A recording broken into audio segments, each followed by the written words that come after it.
really do want to stress, like, even if you're going to play to like 20 people or 30 people, if someone DMs you or drops a comment on your post, just respond to it, even if it's like a couple heart emojis. Like it may seem insignificant, but it's going to mean a lot to those people. And 2 years down the road, that one person is now going to bring 10 fans out. You are now listening to the Creative Juice podcast, brought to you by Entrepreneur.io.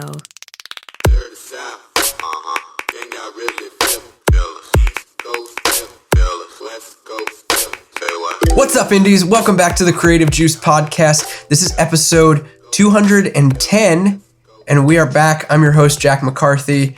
With me is my awesome co-host, Mr. Ed Isola. We took a little break because Ed and his band, the 502s, were actually out on tour on the road, and now they're back. Ed, welcome back to sunny Florida, my friend. What's going on? Just kicking it, getting back into the swing of things, and life is pretty good. Life is good, man. I was so stoked to be able to see you guys out on the road. It was so much fun getting to hang out when you came through town here.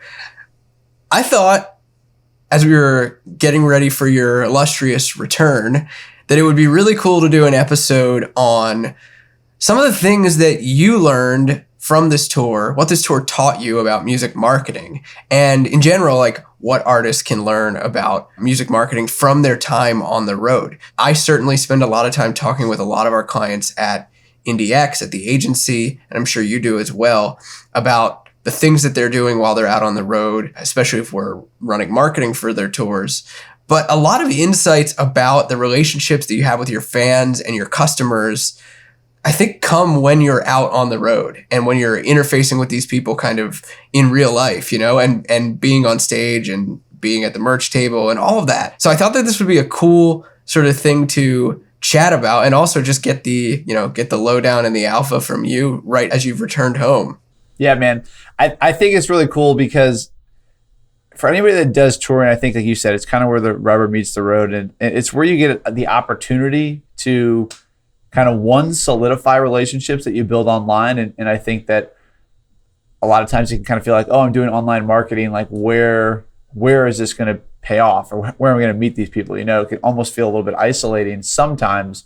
But if you think about it as like, hey, I'm building these relationships for down the road, the down the road is oftentimes like continued correspondence. And that really, really kind of comes into effect at shows and when you meet people in person. So I think that's great to kind of dive into and show how things kind of play out in the real world, if that makes sense. So I'm definitely super excited to kind of shed some light on the stuff that I was seeing and experiencing firsthand, and kind of talk about how that's grown from when we did our first handful of shows to where we are now, because the principles are the same. It just scales a little bit at a time. For sure. Yeah. So let's start there. That's an interesting concept of solidifying fan relationships and customer relationships in person, you know, and you mentioned like you're kind of you're having ongoing conversation down the road with fans online, and then literally meeting these people on the road. I'm curious what that process has seemed like for you guys, and kind of what the benefits that have come from that have been. Yeah, absolutely. Well, I think the first thing here is like, I want to just kind of outline what we do and what we've always done. And this has played out really, really well for us. So there's a couple things here. One, it's like being really communicative with your fans. And that means emails, but it also means Instagram messages and that kind of stuff. So our system, when it comes to, you know, our system sounds very like premeditated, but like our best practices when it comes to meeting and engaging with fans online and then translating that over to the show is always to just try to put our best foot forward in whatever instance it is, right? So like if it's emails, if someone emails us before a show, I always hit them back. This tour, we've been getting a lot of DMs. We've even had people saying like, hey, this show's sold out. Is there anything you can do? And we've just put them on the guest list, or we've marked them down as crew or something like that. And so the first step really before you go and do the shows is making sure you're going out of your way to talk to people. And I know a lot of times that can maybe be a little uncomfortable, or it can even almost be a little bit like, some people might say off-brand. You know, our brand is very friendly and personable and straightforward. But I think that you have to figure out how that works for you to make sure people know that like, hey, this is a real person. During this past tour, we got so many comments saying like, hey, I saw you 4 years ago and I joined your email list after the show. And ever since then, I followed with you guys because I love your emails. Or I love that you guys actually respond to me on Instagram. And like, that just made me feel really valued. Did someone actually say to you, I love your emails? Yeah, like multiple people, probably in like the 20s. Wow. That's so sick. Not that I'm surprised, but like verbatim, like I love your emails. Yes. Yeah. That's so dope. And that's the kind of stuff I'm trying to get across here. It's like the main lesson I took away from this tour, and I feel like I'd always thought it, but like actually going into this where there was more people there, was like people are paying attention to everything you do, even if they're not responding all the time. It was just like a lot of love your emails, like always look forward to them. I can't believe you guys actually respond to my DMs on Instagram. Can't believe you actually answer my text messages. And that kind of goes back to our principle and philosophy of like, no message and no comment is going to go unresponded to, because I just think it's rude, and the guys think it's rude. And it's definitely a time commitment, but that kind of stuff we got so many comments on. So first and foremost is like, if you're online and you're planning a tour, or you at some point want to tour, the first place to really take care of people is online at that first touch. That's such good advice. And I think you're right. Sorry to interrupt, but like, I think you're totally right.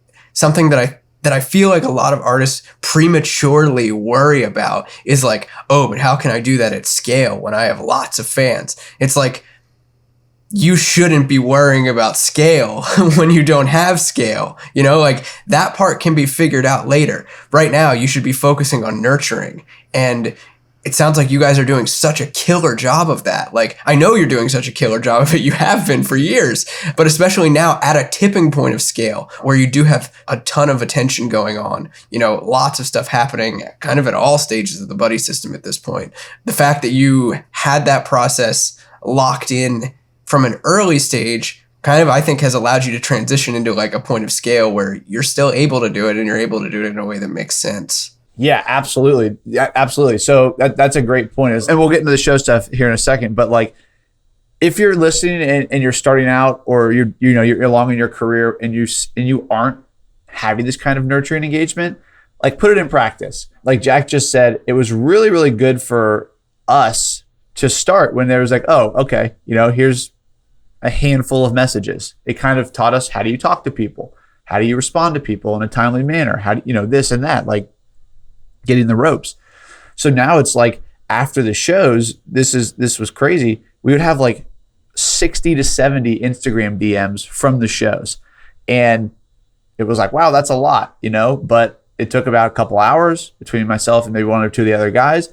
The next morning we'd go through, we'd answer everybody. We'd say, thank you so much for coming. This is a great clip, that kind of stuff. And we were able to do that because we understood, starting a small scale, what does it do? And like you said, there will become a point where you can't hit every message. And I think that's understood. And I think people understand that. But my point of view has always been like, do it for as long as I can until it's like literally impossible. And I think, like you said, you'll figure it out. So, takeaway number one was really like, the attention you give people online directly translates to their experience and your experience at the show. The more attention you give people online, the more excited they're going to be to come to the show. Not this is the point, but probably to buy merchandise as well if they feel like they have a relationship with you, which they should have an actual relationship with you if you're actually nurturing with them and talking. So that's takeaway number one, is like, double down on that. If you're at home, you're doing digital marketing, like become your own customer support and customer service hotline, so to speak, through all platforms, because it goes a long way with people and nobody else is doing it. That's a key takeaway that I did not think we were going to even touch on in this episode. I'm so stoked to hear you say that. It's great. So hopefully that's like, the first thing is like, if you're doing it, you feel, hopefully that solidifies the fact that what you're spending your time doing is really important. And if you're not, it's something you should be doing, because relationships with your fans are how you kind of grow your fan base and your business. Something really interesting that I think this applies across marketing, across tons of different industries too. I was just talking to a friend of mine, a business owner who is running Facebook ads for his business and trying to bring people into his store, like a brick and mortar store. And he was sending out automated text responses when people sign up for a free offer that he's got out there online. And he said to me that, this was just last night, he said to me that even though the way that I'm wording these automated texts is very human-like, people still think that it's an automation until I text them and say like, hey, when can you jump on the phone so that I can run down like the details with you? Then all of a sudden it clicks. And I think that's something that is easy to lose sight of, that like even when you're appearing human in your emails, in your automatic messages on ManyChat or through IGDMs if you've got automation set up there, or through text, there is something that's really important about, and I think it kind of is the glue about actually engaging and being involved with those people. It makes it real. Yeah, and it's also like I want to be careful like that we're both, you know, it's like, oh, engaging. It's not meant to sound superficial, like, oh, we answer our DMs, you know, and we're just like thumbs up. It's like, no, like you're taking the time to talk to people and you have a relationship with people. You actually, if you actually care, you know, how they feel and what they're experiencing, that's what you said. That's where people start to buy in. And you can't go into these conversations with the end goal of like, oh, I hope you like my music or I hope you buy my product. It's got to be like, I hope this is a good fit for you. And like, I hope you like me and I hope I like you. And like, if so, then it's like all things, right? You want it to be mutually beneficial. And so that's the mindset I think to have, is like, you're really just talking to get to know people and let things go from there. And going the extra mile goes a long way for people. We talk a lot about like building a culture around your music business. And the only way that you can build culture is by knowing the people that are a part of your community, you know? I think if you go into a conversation with an end goal of like, yeah, I'm going to get this person to buy something. Like, that's not when you're trying to have a human to human conversation. We've talked about this plenty. We talked about it in the episode that Gracie guested on, where we talked about being a human on social media. I think this is kind of an interesting extension of that. And we'll make sure to link to that in the show notes so that if you haven't heard it, you can dive back and check it out. But yeah, exactly. Like, that's how you build the real sort of human interaction and connection, that then when people meet you and see you and hang out with you live, they're really going to feel like, wow, this is like sort of like a capstone experience for me based on the relationship that I've built with this artist. Yeah, exactly. And this is such a weird thing to dissect because, you know, this isn't stuff that it is weird. This isn't stuff that I'm thinking about where it shows like, oh man, you know, but looking back on it, I think there's some really valuable lessons. So step number 2 here is, it almost is this weird feedback loop of like, we're going out of our way to just make sure not even going out of our way. We're just being decent people, making sure we respond to everybody and make sure everybody feels appreciated. Therefore, at the show, we meet them, right? And for us, this was at a bigger scale, but even early on, it was like when there was 20 people there, we were doing the same thing. So you go out of your way, you talk to people, you meet them online, then you meet them at the show, then you get a sense of what their personality is really like. How do they talk? What are they like? You know, you can kind of have natural conversation, and that then informs for us, like, how am I going to speak in our copy? You know, what's our customer avatar? That kind of stuff. So it's this weird feedback loop where like online, meet them in person, which then provides more information for your online marketing, which then provides more people to meet, you know? So it kind of is like this cycle where it's an interesting thing. And like I said, it's weird to dissect because it can sound very, very calculated, but it's more observations of like, oh, okay, well, these people, this, like, you know, 10 people told us they like yoga. Let's see if that's a good marketing thing, or, you know, they like this or that, and let's see, or here's language they're using. So that's so good. I mean, like, I think even that's a really interesting point, because even when you're in different cities, right? Like, you can learn from your fans in different cities about like, this is the stuff that I love about where I live. These are the restaurants that I love to hit. Like this, these are the places that I love to party. This is why I love this venue. And then you can really like dial down the way that you talk to those fans, those same fans, and new fans from that area online. It really allows you to be like targeted about your messaging, even more so than what you were able to do before. Yeah. And it just lets you kind of talk to people in the way that they talk. And, you know, you adapt how you speak. I've learned so many terms from just the TikTok comments in general that I'm like, I would have never known this. You just adapt it and you talk to people that way. So it's just interesting. That was one takeaway from this, that I was like, coming back from the tour, I feel like I have a better understanding of who our crowd is. And that's going to help me figure out not even advertising, but like, how do I write on social media? What kind of content do I post on social media? What are people excited about? What did they say? Oh, I really like when you do this. Like, one thing I got additional feedback on too that I was not really expecting was we have a playlist on our Spotify that's called like Pure Serotonin. People were like, wow, we love that. We love listening to that. And like every Monday I go and check it out and see what new songs you've added. And it's like, wow, I didn't even know anybody was watching that, That's super cool. That's also a great name for a playlist, by the way. Take it from TikTok comments, it's like, this gives me so much serotonin. It's like, cool, you got to communicate with people. But anyways, that was kind of takeaway number 2 for me. So then number 3, it's really funny to kind of listen to how this all ties together, in the sense that like the first 2 things then directly tie into number 3, which was like content and gathering content from the tour.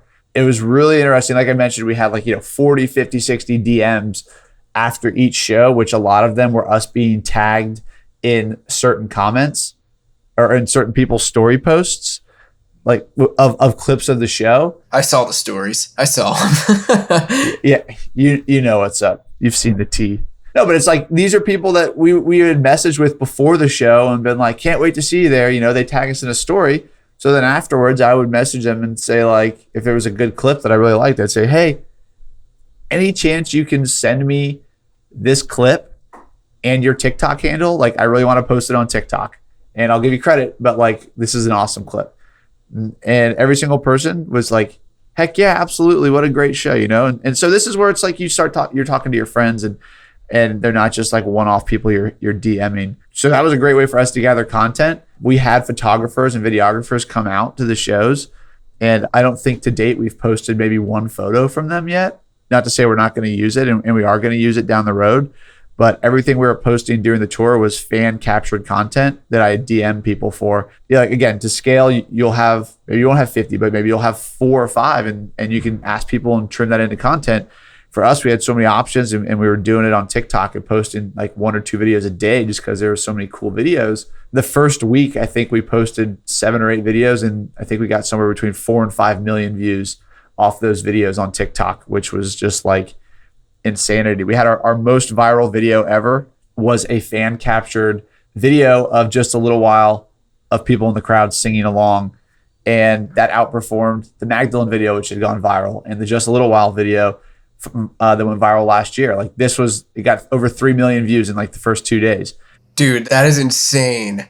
That is insane to think that, like, I think that kind of nails home the concept of like a performance video that makes people feel like they're getting caught up in a moment is the best content that you can have for social. And that's a perfect example. You guys didn't even film that. A fan did. They pulled out their camera and they said, holy shit, I have to capture this. This is an amazing moment. Yeah, and it's really interesting because it was like, that video, the audio wasn't that great, it wasn't like some pristine audio, but what you did see was a bunch of people in the crowd losing their minds, a bunch of people on the stage are losing their minds, and then just like you could tell everybody was singing along. It was such a cool clip, and it was something when I saw it, I was like, this is just cool. Like, I want to have this for my own personal enjoyment and post it. So I'm sure it shows people will have that, even if it's not like this huge sing along.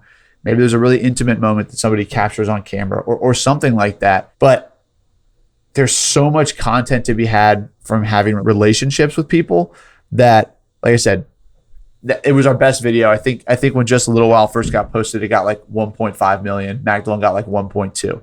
And so this almost doubled up those two. It did double up those two. This reminds me of 2 stories. This idea of like capturing content with your fans while out on the road.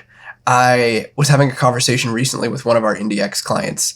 He has a membership site, and something that he's been focusing on the last few runs that he's taken has, certainly like getting content from fans of performance is great. What he's also been focusing on is getting like testimonial content from his fans that are part of his membership and getting them to be like, hey, what do you love about, being a part of the community with me?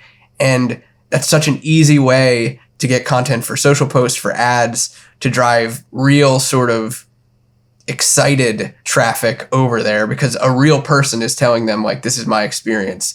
And then on the flip side, this reminds me of the same sort of experience that you had back in 2015, 2014, I was out on the road with a band called Emblem 3, and I was a guitar tech for them at the time. And they were out on the road on this acoustic tour. And I remember the first night of this tour, they played a new song that no one had ever heard before. And the fans went wild to the lyrics, like absolutely nuts. And a few fans caught it on video and it ended up on YouTube. And because of that, it blew up. And every night of the show after that, people were just like craving to hear this song that it wasn't even out. It wasn't even recorded. It was insane. You know, kind of going along with what you were saying about the most viral video, this is, you know, that same sort of phenomenon happened and they didn't even post it. They had nothing to do with it. It was wild. Dude, it's interesting you say that because I've seen the same thing happen for like artists that I like just online where it's like unreleased songs are now like their most popular songs, and that's pretty crazy and kind of speaks to the power of social media. But yeah, it's crazy because it's like there's so much power in social media and posting this content and getting this content. And similar to what you were saying, it almost felt like for us, by virtue of posting these TikToks of like every city where people were like getting more and more rowdy, it felt like people were then showing up to the next show as if they had to outdo it. You know what I mean? I don't know if that's true or not, but it kind of felt like the content we were posting was leading people to be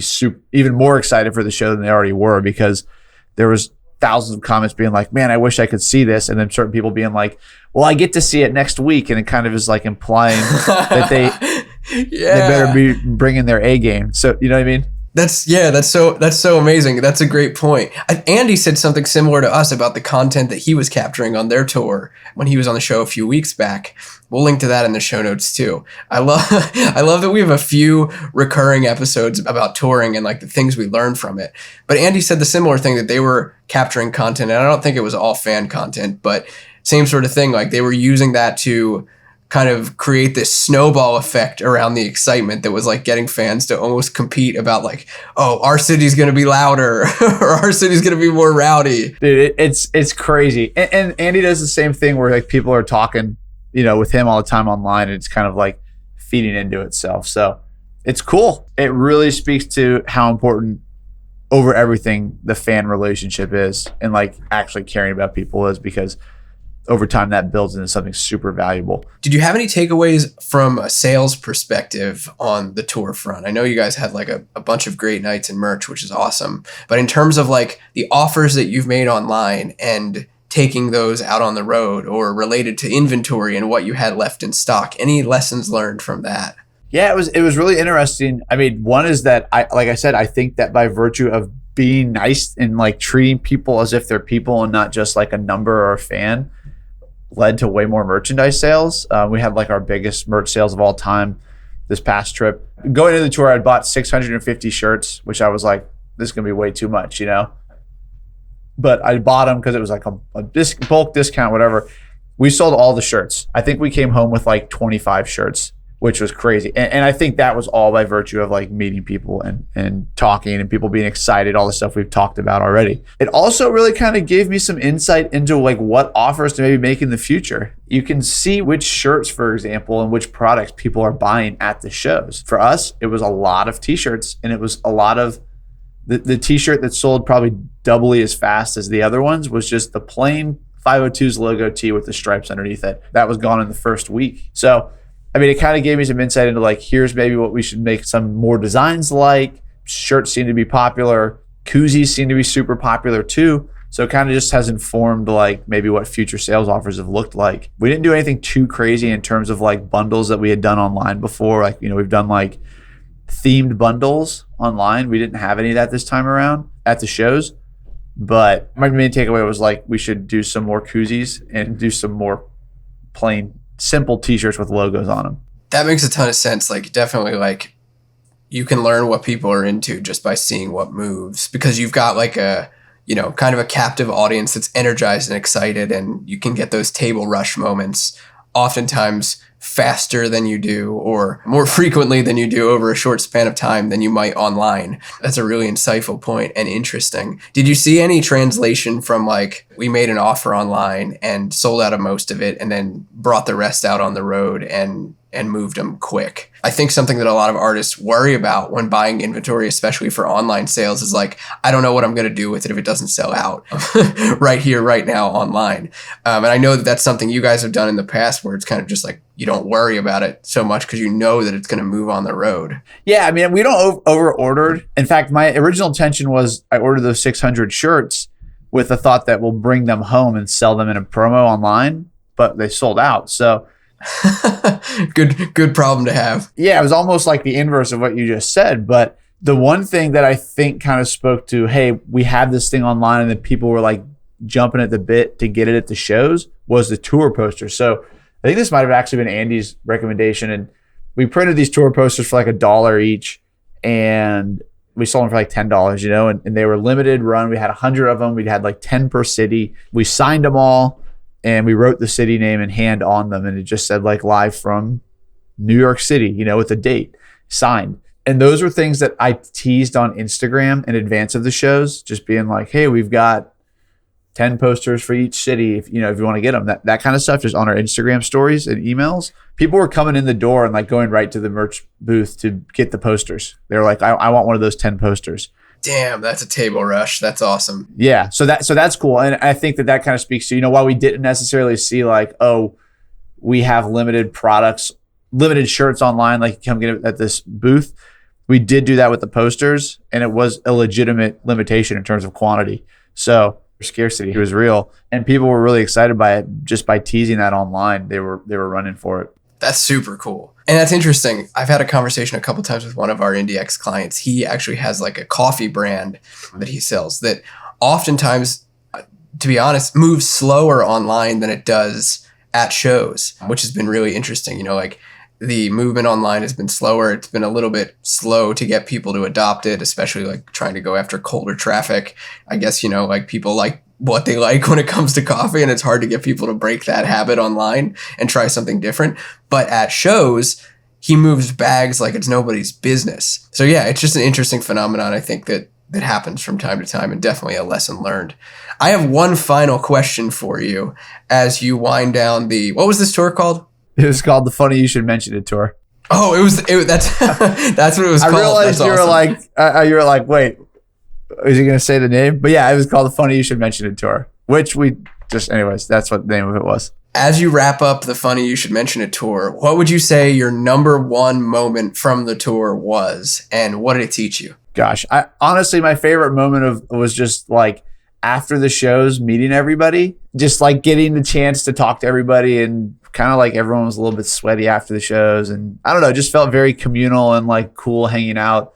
And every night was very similar in terms of like everybody had really good energy after the show and was like really nice. And that was my favorite thing. And it's just cool to meet people, to go out and see like, oh, this music is connecting and is making a difference. And it probably just taught me like, one, continue to do what we're doing musically, and two, like continue to do what we're doing in terms of caring about people and putting them at the forefront of what we're doing with all of our decisions. As sappy as that sounds, it's true. No, that's good, man. That's heartfelt and I think very real. And everything that we talked about on this episode kind of, I think, boils down to that point.